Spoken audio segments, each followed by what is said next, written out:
if you've wrestled in the state of Kentucky at the state tournament, you've seen our guest. He's a fixture at all the big events here in Kentucky, state duels, regionals, state tournament, even one of the biggest national tournaments going, the Beast of the East. Sir, if you would, tell us who you are. Andrew Dennison. You've been doing it, I think, since what, 2013 in Kentucky, if I'm not mistaken. Is that correct? I'll say I moved here in 11. So yeah, 2013 was my first one.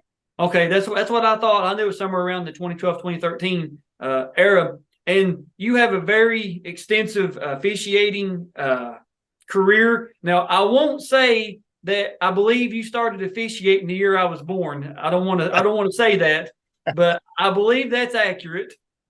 Yeah, I started when I was a freshman in college in Ohio. Was I a freshman? Yeah, I think I was a freshman. It was the fall of 1987. Oh, so, okay. I was born in 85, so I thought it was the same year. Okay. Whew. I was going to say, man, you've been doing this a long time. So you've been, we won't get into it, but for a variety of reasons, you've been a lot of places in the United States and seen wrestling, officiated wrestling.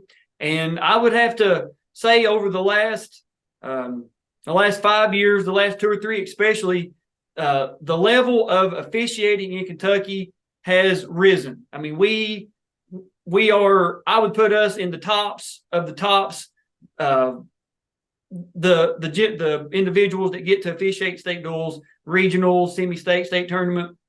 I would put our crew up against anybody, man. We have a great crew going, have a pretty good rotation of about 15, 20 guys that we can throw in there. And, you know, like I said, you're always there, always coaching the new guys, always being kind of like a big brother figure to a lot of us. Hey, you know, let's move out a little bit farther on this, or let's, you know, why don't we look at doing this? And it helps. I mean, it really does. It's, you know, maybe I need to go back and get a little bit farther back on this, or maybe I need to move my position a little bit over. And I can tell watching, you know, myself, I do film the matches that I do. I come home and I watch every now and then. I'll send some videos out to guys, and I'm always getting critique. You know, critique's not the right word, but suggestions. Hey, let's do this. Let's do that. So, Andrew, talk to the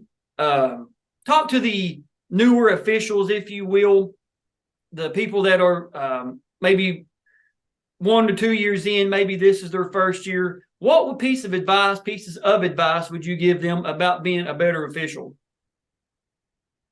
I would say that you need to work on your mechanics. You know, most everybody has wrestled. You know, whether or not they know all the rules, they know a big portion of them through their experience.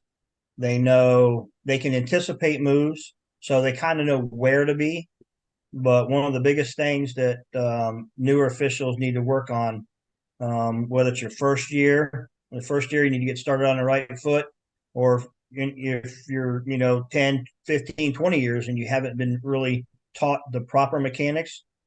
Because you know, back when I started, you know, mechanics wasn't a big issue. You know, it was knowing the rules, knowing how to apply them, and awarding points. And so I would feel that, you know, and your mechanics need to be by the book, by the guidelines. Absolutely. And to that, my first venture into YouTube was the rule series. And I know the videos aren't as clean, aren't as professional looking as this, but I had that. I knew I could make a difference. I knew I could give back and kind of be the person I wish I had when I started, because I didn't have anybody around close that I could. I had to go to like some of the Johnson Central practices. I think I went to some of the Martin County practices and just watched like referee the wrestle-offs, referee like round robins just in practice, just to get experience. And the mechanics, I can tell a difference in my mechanics. You know, working with guys like you, Rocky, Jason, Joe, Mike, Eric, the whole crew, just, you know, seeing you guys, okay, you know, let's hold this up a little bit longer and let's give it a little bit longer twist. Let's hold it up. And you can you know it better than I do, but the gentleman, I think his brother was deaf in Ohio. Is that correct? Yeah, no, it's called the name. He's like the top college official. It's called the Okay, Stanley Rule. Stanley Rule. Yeah, Yes. the Stanley Rule, because he says that his brother's deaf and he's in the top of the stands, and he should be able to follow the match just by watching you as the official. So that's why we rotate. That's why the signals are clear, concise, and they're not fast. Yeah, it's not it's not a dance out there. You're not trying to do not 1980s breakdancing moves. Just be Right. slow with your points. Just be like Andrew said. Just be consistent with them. And if you need somebody to kind of watch you, hey, if you're a new official, a couple years in, this is your first season, because we've been begging for referees for the past couple years, and you get to a tournament and you see a veteran official there. Somebody state duel, state tournament, regions, whatever it is, just ask them, hey, would you care to watch a couple of my matches and just tell me, what I can work on? How does this look? And if you ask, be ready for some honest answers. Hey, this looked good, but next match, let's work on this. Let's work on our reversal. Remember, if you don't have a speed bag like I did in my training video, you don't have to give the points twice. You always give your points, then give the signal. If it's during the match, if it's a penalty, you give the penalty, then your points. Just little things like that can help you go a long way. But Andrew, this is your video. Just for those that don't know, how many states have you officiated wrestling in? I've been licensed I just added another one. I've been licensed in, I think, 6 states. I just added Indiana. Somebody asked me to get my license. They want me to do a tournament up there, so I'm going to help out as much as I can in Indiana. And I've officiated in I kind of lost count this summer. The summer was really busy, but I'm up there to 12 or 13, 14 different states that I've been able to work in and work with some great officials around the country that I continue to learn. That's just it. Yeah, I may be, above average. What as this hobby that we get paid for, but I mean, every tournament, I learned something from somebody else. And like you've brought in Harry McDonald, one of the best, considered one of the best high school and one of the best college referees in the country. He's come in, done a couple clinics for us at the fall clinic for the Kentucky Wrestling Officials Association. And like I said, mentioned earlier, you've been to the Beast of the East a couple times. I mean, if you know anything about wrestling, the Beast of the East is probably, depends on who you talk to, it's probably the one of the best wrestling tournaments it's probably Beast of the East, Fargo, and Super 32, and some order, depending on, like I said, what part of the country you live in. But getting invited to do the Beast of the East is a big honor for anybody. And I think you went in 22 and 23. I think you're going back again this year, correct? Yeah, this will be my 3rd year. You left out the Ironman. Oh yeah, Ironman. I forgot about Ironman. That's right. What am I thinking? What am I thinking? Left out Ironman. So I think the Ironmans. The Super 32 is kind of. I would say it's probably the best preseason and after season. Well, I would say preseason tournament. It ranks up there. And then you talk about in season, and I think it's the Ironman, then probably the Beast of the East in season. I got you. And like this great wrestler, if you get invited to officiate one of those, you're on the right path. But Andrew, when I reached out to you and asked you what video you wanted to do, this is a great training video for officials and for the coaching population. I'm not saying that other officials may not have called it, but you call it perfect, like you should, without hesitation. We don't want to kind of spoil it, but it's the 2023 Heavyweight State Finals from the state of Kentucky, and we're going to go ahead and pull that video up here. You guys are seeing what we're seeing. This is the 2023 Kentucky State Tournament held at George Rogers Clark High School in Winchester. Of course, coming into 2024 season, we're having our girls and boys state tournament at the horse park. They're on the Kentucky Horse Park at the All-Tech Arena. So we're going to go ahead and get this going.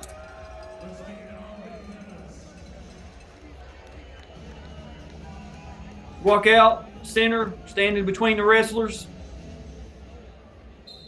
And when you start the match, just like you're supposed to, one hand up, you move directly back out of the circle. And Joe was out of the circle as well. So new officials, just remember when you start a match, blow the whistle, one hand up to start it, back out, give the kids room to move. There's no sense in being right on top of them. You're moving around. So, Andrew, for our newer officials watching this, when we're neutral, what are you looking for? Well, I'm looking to see who's the aggressor, who's taking the majority shots, and with bigger guys, you also look who's actually putting themselves in danger. Because we know bigger guys wrestle a lot different than the smaller guys, and so they're not going to be shooting a whole bunch. Right. But we are looking for who's putting himself in danger with trying to put a throw, attempting to throw, and, because you get two guys get underhooks, one of them's going to win the match. Somebody's going to get thrown, so you kind of look for that too.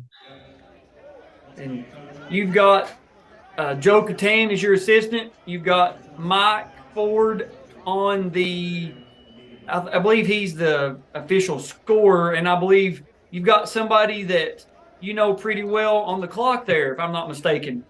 Yes, I do. And we're alluding to that being Andrew's wife, Kristen. And look how you and Joe are mirroring each other 180 degrees. If you have an assistant referee, that's the way it should be. You guys should be mirroring each other at 180 degrees. When the head official moves, the assistant should kind of be moving as well. Yeah, I couldn't ask for a better assistant with Joe. Yeah. And you guys are the elder statesmen here, I believe. You guys have seen a lot of wrestling combined. Now, watch Andrew's mechanics here, new officials. It's quick, it's concise. Red wins the toss. He goes right to him, raises his hand up, signifying who has it. Then he looks at the score table and gives his call that Red takes down. So it doesn't have to be a long, drawn-out process. Maybe 15 seconds at the most. I try to tell people smooth is fast and fast is smooth. Exactly. And the bottom wrestler, the red wrestler there, he gets up, he gets his escape. You give one, and you show your neutral. So we're at 1-0 here, 1-0. I don't guess nothing's really a score. Are you talking to them here? Are you saying, "Hey, let's work a takedown. Hey, let's do this. Let's get some action"? I not in the first period. I wasn't, because they were staying in the center.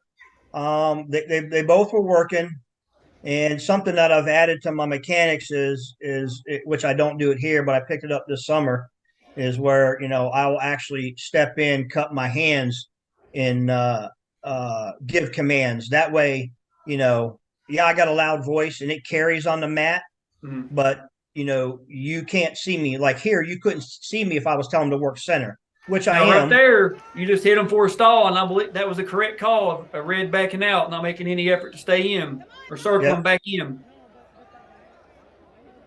So I was constantly telling these guys, stay center, work center, in action. If you're a mat side, you can definitely hear me. They could hear me. I know the coaches can. And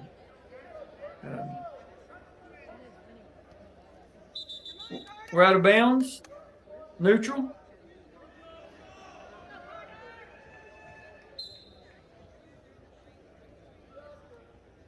So we're about 26 seconds left to go in the second period. Red's been hit for stalling. Of course, we know stalling the first time is just a warning. So the heavyweights, like you said, they can be difficult at set points because they do wrestle a little bit differently than 106 pounders. So end of the period. Green's choice. Green takes down.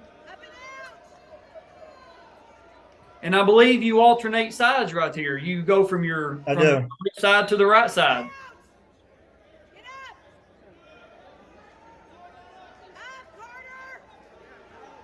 And you move over. If you're the new officials, if you're the head official, you should be looking at their head. You should be looking at like their head, arm, their upper torso. The assistant should kind of be behind, just like Joe. This is a textbook example of how to be using an assistant referee. See, I'm talking to him there. Yep. And on top, I mean, Red has been working. Green's been working as well. So he cuts him. We're 1-1. And I believe Carter's mom is right beside him. She come down and sat literally right beside him. I mean, that's why you hear her so much.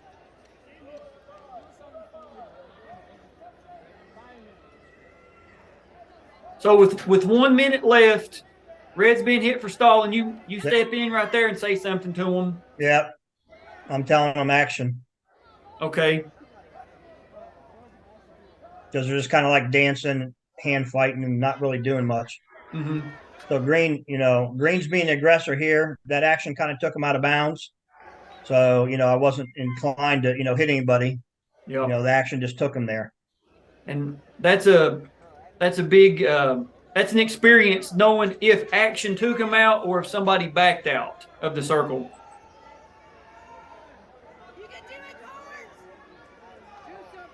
So there's another shot by Green. Mm-hmm. We're out. We're neutral.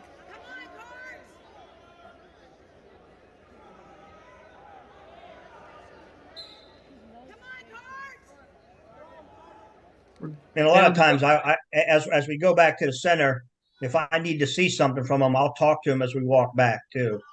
I got you. And I'll be like, "Come on, guys, we need to see some action." Right here, Green's trying to work double unders. You hit Red for backing out or backing up. And that was Green tried to work unders for 5 or 6 seconds, and Red kept backing up, and you hit him for stalling, which was the right call. Yeah, and, I haven't seen it from your angle. I've watched it and showed this video from, the other camera's video. And, he starts in the center, basically.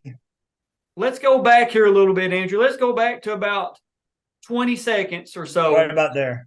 Right about here. And just kind of walk us through what you're looking at.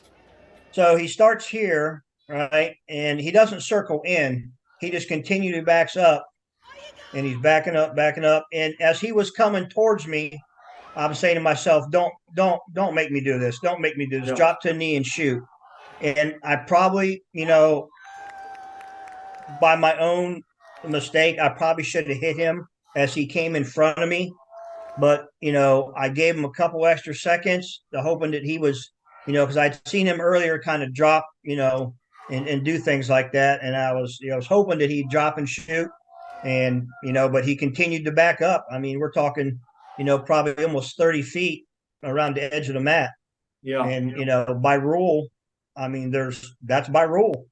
And in doing the starting the rule series and getting to go to a lot of gyms, a lot of schools that have started wrestling the past couple of years, I've been asked by a lot of coaches, a lot of athletic directors, principals, when I get to the gym and they, people recognize me from the rule series, the review series, the vlogs that I've done for the meets, is they'll be like, we don't know anything about wrestling. We just started a team. We have a gym full of parents, a gym full of family students.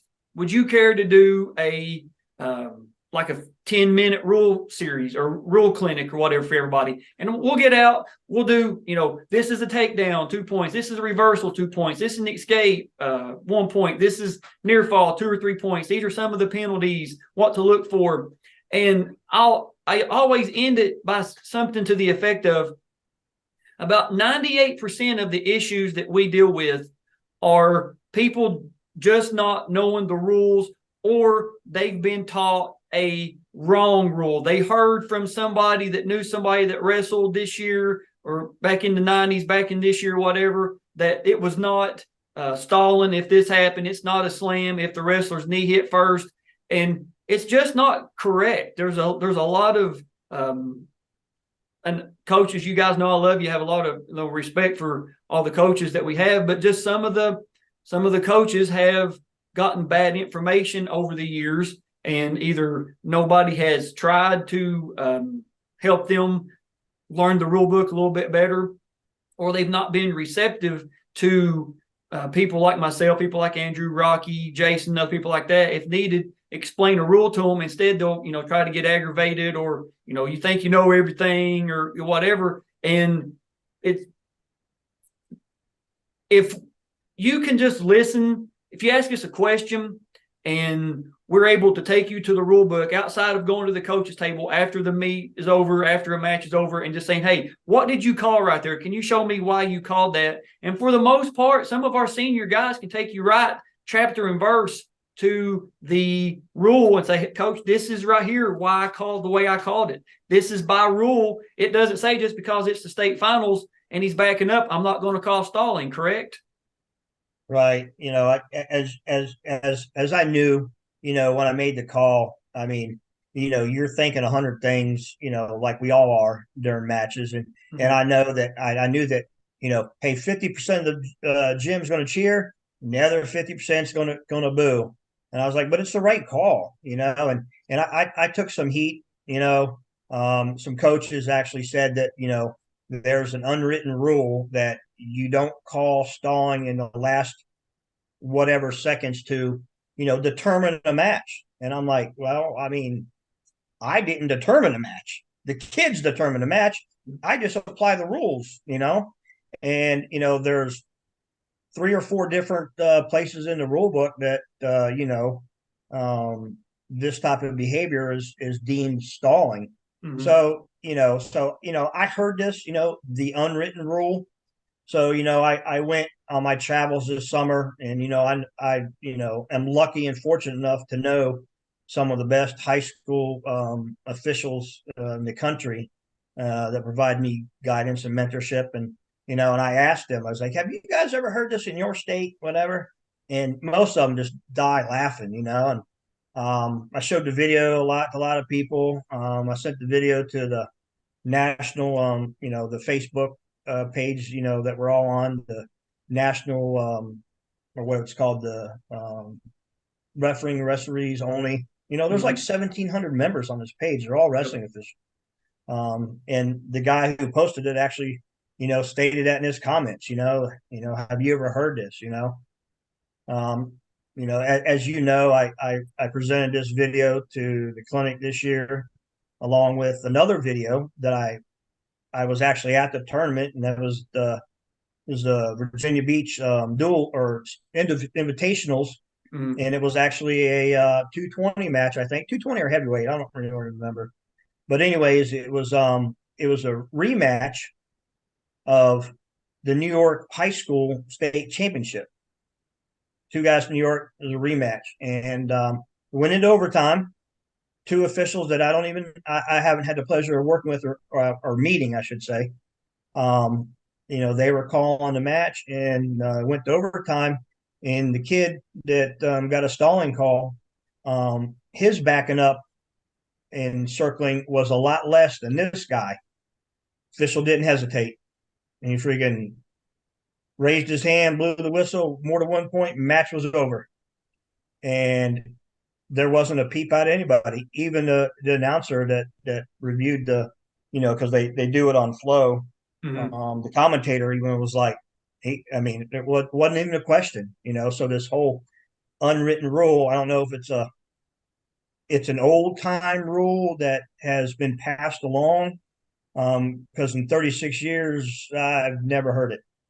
This is the first time I've ever heard of this, you know, made up rule, I guess. Yeah, and you brought that to our attention, and I know I said it a little bit earlier, but the rule of on a mat return lift and mat return, I've heard it on my end of the state for years. If the knee hits first, it's not a Yep. slam. Did the knee hit first? His knee hit first. That show me that in the rule book. Show me Yeah, that I in the know. rule book. Show me Yeah. that in the case manual, because it's simply not there. And for the most part, coaches are grown men, grown women. I mean, that's just the fact. Referees, now that we're able to add junior officials in to do middle school and below, but for the high school, I mean, you get to a certain level, we're all, of a certain age, grown men. It's not, we can't go out and tell a coach, you need to learn this, but we can say, hey, it's not in the book. Coach, show me that in the book.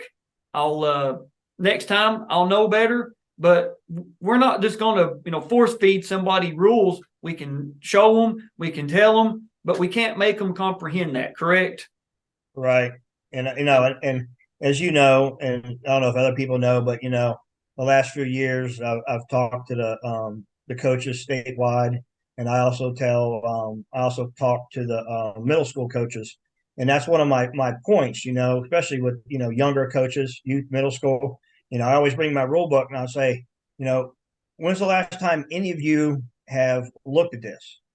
And I said, be honest, and I may get one or two hands, and then I'll say, you know, when's how long has it been since you wrestled?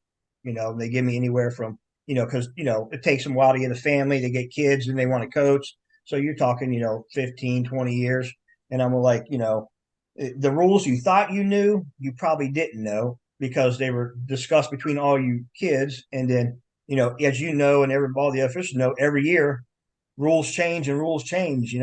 Half of the stuff that I was able to do when I wrestled is now illegal. Yep. So I said, this is your best friend and it's your worst enemy.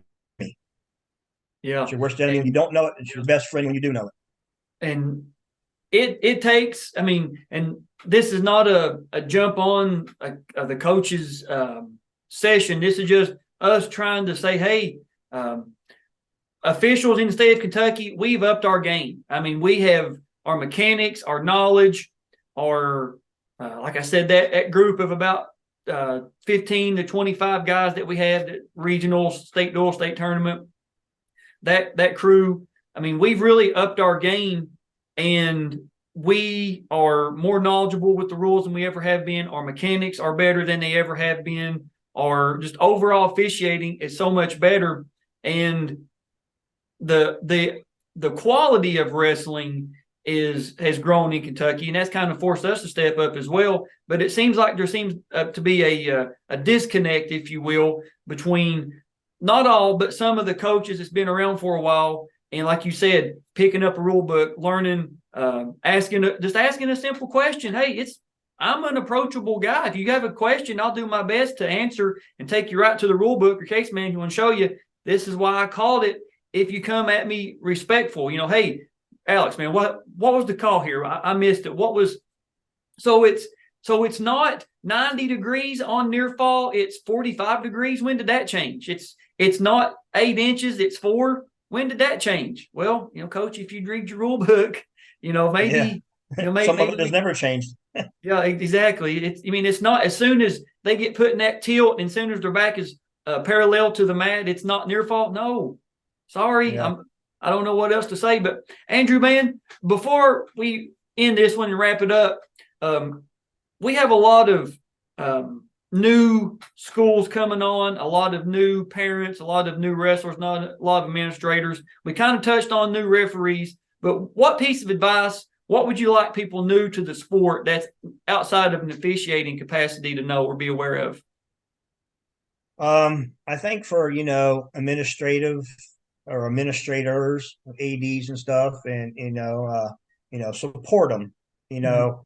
you know, and I had this problem when I was in North Carolina, or I saw this when I was in North Carolina, because, you know, North Carolina, you know, Tobacco Road, it's a big high school basketball state, you know, Yep. and Kentucky is really the only other state that's truly like really basketball heavy. So, you know, wrestling teams and wrestling doesn't get the um, love that it deserves. So it'd be nice to see, you know, a lot of administrators are really good and ADs are really good, but there are some out there that, you know, okay, we got a wrestling team, you Yeah. know. As far as you know, parents, you know, I've seen, you know, when I was younger and I was 19, if I would have been 19 years old in the last 5 years and started officiating, I'm not sure that I would have stuck with it. You know, when you're 19, 18, 20, you know, yeah, you're an adult, you know, and I was, you know, I was a pretty big kid back then, you know. You know, the way parents are, you know, they just are, I want to say maybe some of them are living vicariously through their kids. And I got it. I've had three sons that wrestled. I've been that parent in the stands, you know, knowing the rules, Yeah. officiating, you know, but I never approached an official. I didn't yell at him, you know. I was there to cheer on my son, you know.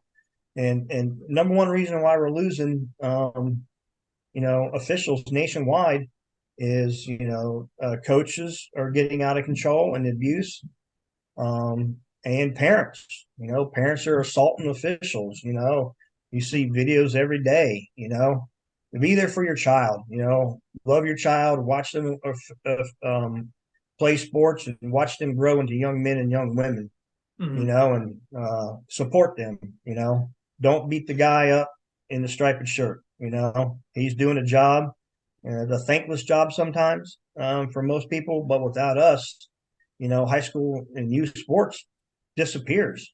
Yeah. You know, That's a I fact. do this because one, I love the sport, and two, you know, I'm giving back so the other, you know, the other young boys and girls have the same opportunities I have. You know, Mhm. wrestling is definitely a sport that shapes you and makes you tougher in life. Absolutely.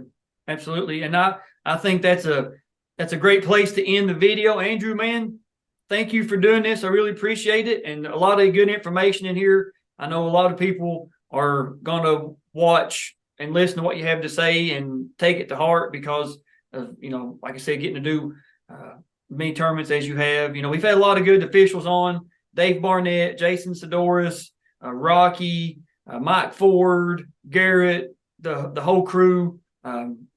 Reached out to some other of the senior officials that are no longer doing it. Your Joe Neely's, your Gene Washington's, Jack Klein's. We're going to get them on the channel as well. But it's good to get, you know, our side of it. We're not always the bad guy. We don't always intend to be the one that, you know, is getting the booze all the time. Like you said, 50% of the Yeah, gym may like it. The other 50% of the is it gym go? Yeah, may hate it, but just keep in mind we're human. We're going to make mistakes, and if if you feel like you're going to lose control of your emotions over a wrestling match, go outside, take a walk.